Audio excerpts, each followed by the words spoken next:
Hello, hello, beautiful humans. Welcome back to Downloads with Dawn, part of the Aligned Human Project. I am your contrarian soul guide, and I am here to help you bridge science and spirit, field and form, so that success finally feels like freedom again. Let's start with the truth most people won't admit out loud. We have normalized burnout. We wear exhaustion like achievement. We confuse motion with meaning. But here's the thing. You don't burn out from doing too much.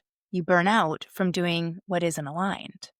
Stay with me until the end, because today we'll talk about what burnout really is, energetically and physiologically, and the truth about your nervous system and hustle culture. Why presence, not pause, is the way out, and reclamation practice to bring your mind, body, and field back into coherence. We've been trained to equate worth with output. The busier you are, the more valuable you seem. We've built lives on caffeine, cortisol, and compliance, and called it success. But Field and Form Law 3 reminds us that presence equals power. The world doesn't need more productivity. It needs more presence, because presence isn't passive. It's participation in real time. It's where creation actually happens. You don't manifest from the future. You manifest from the present. And I say all of this from experience. I used to, and I am a recovering control freak and an A-type personality, but I used to very much wear my busyness as a badge of honor. I hustled a ton, and I was way out of alignment with hidden anxiety, stress, bad sleep. Even though from the outside, my life looked really, really good. I had all the achievements I was supposed to want. What I didn't have was peace, happiness, or joy.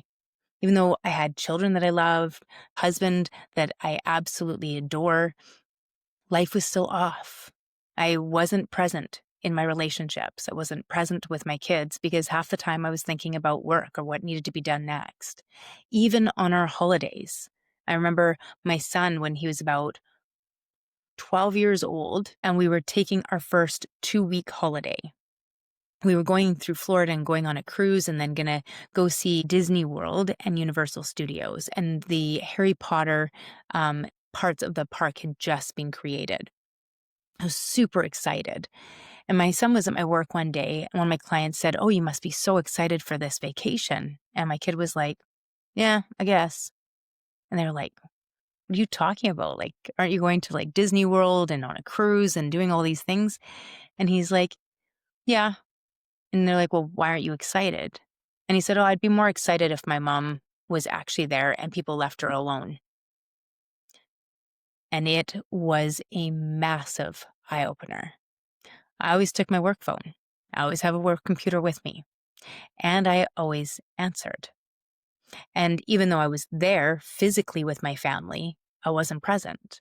And my kid let me know that it was felt. It was the first time where I went on a vacation and I had to let all my clients know I'm not taking my work phone with me. And they all thought I was kidding and were stunned when I didn't. That was an eye-opener. It was a true awakening into how little I was present with my family. And I started to make serious shifts.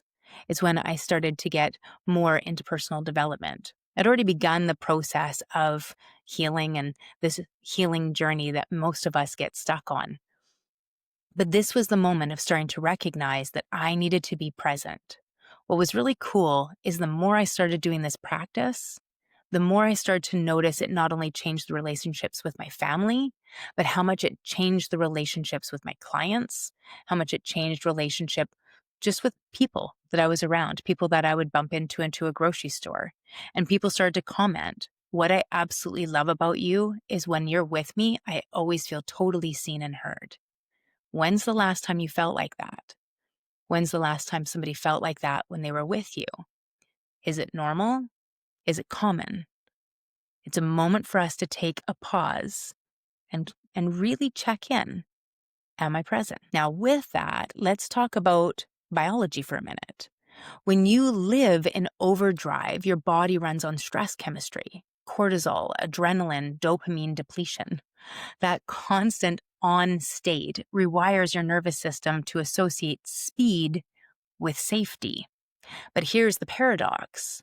When you slow down, your body panics because it doesn't recognize peace yet. The World Health Organization classified burnout as an occupational phenomenon, not a mindset issue, but a physiological dysregulation. Harvard's Mind Body Institute found that 10 minutes of mindful breathing reduces stress hormones and increases heart brain coherence by over 50%. That's measurable. That's the field restoring order to the form. Presence is biological harmony. Stillness isn't doing nothing. It's recalibrating everything. When your field, your energetic blueprint is misaligned, your form, your body and life starts compensating. The mind forces, the body fatigues, and then the ego and spirit fracture. That's the burnout cycle. But the moment you come back to presence through breath, through awareness, or simple stillness, your field begins to reorganize around truth. You literally change your electromagnetic frequencies. Cells start communicating more coherently. Your body comes back online. Presence isn't doing nothing. Presence is energetic leadership. The deeper and deeper I went down this journey, I used to believe that I needed to constantly be in motion. And there is an importance to activity, to moving the energy inside of our body. But when we're trying to force something, when we're trying to do our way into beingness, it doesn't work. I used to constantly try to channel, to listen to the messages that were coming from the universe. I was on a spiritual journey, started deeply 8 years ago. About 7, I began my surrender experiment, and I was trying to actively listen and make things happen.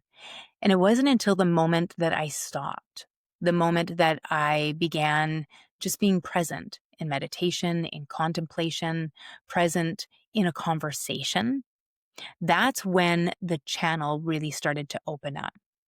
The moment I was talking with friends and really listening to their questions. And then all of a sudden I'd get this moment of like, and things would just open. And I'd always look up and slightly to the left. I still do it.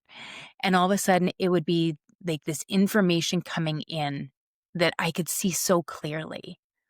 But to do that, I could only do it by being present. If I was thinking about my responses while somebody was talking, I wasn't present in that conversation, it didn't happen. It was like I was trying to force something to work, and it was my ego getting involved. The quieter I get, the more I just really listen to something or someone, I can start to hear it. I can hear the fear that's underneath the conversation, the worries, the concerns. You can pick up on the things not being said. That is what is available to us when we're present. The moment I stopped trying to have all the answers and I started listening, that's when everything started changing. So why do we avoid being present, especially with ourselves? Well, because presence makes us feel everything we've been running from: the grief, the anger, the fear, the emptiness. So we scroll, shop, drink, or work to stay numb, and we call it coping.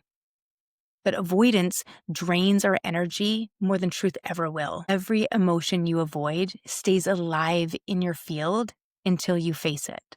Literally. Molecules of emotions known as neuropeptides release with emotions, and they stay in our cells until we process the emotion. Stillness isn't scary, it's sacred. The discomfort is detox. You're not breaking down, you're breaking open. So let's do a reclamation practice, coming back to power. So let's come home to the now. Close your eyes if you can, and take a deep breath in through the nose. Exhale through your mouth, longer, slower, softer.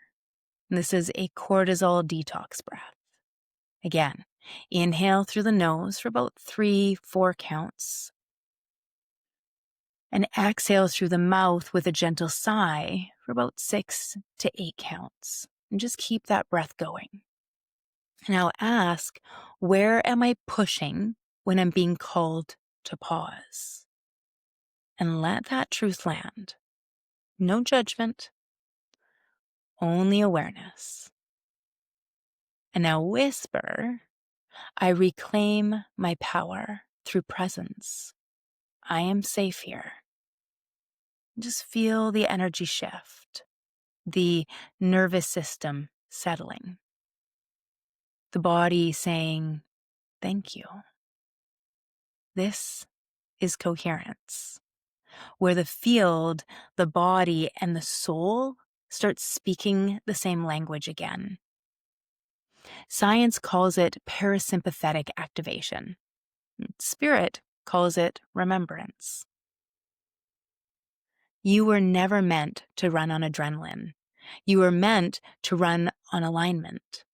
When you return to presence, you return to source.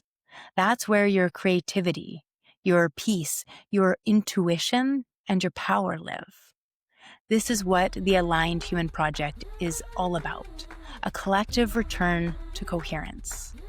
We're here to remind the world that success without presence isn't success, it's self-abandonment, dressed as achievement.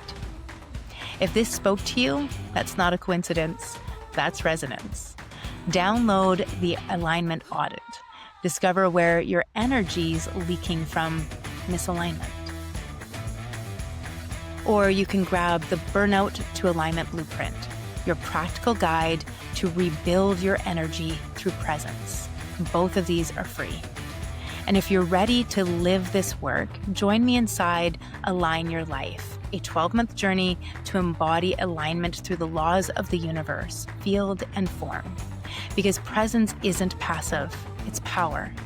And when you live from coherence, life flows.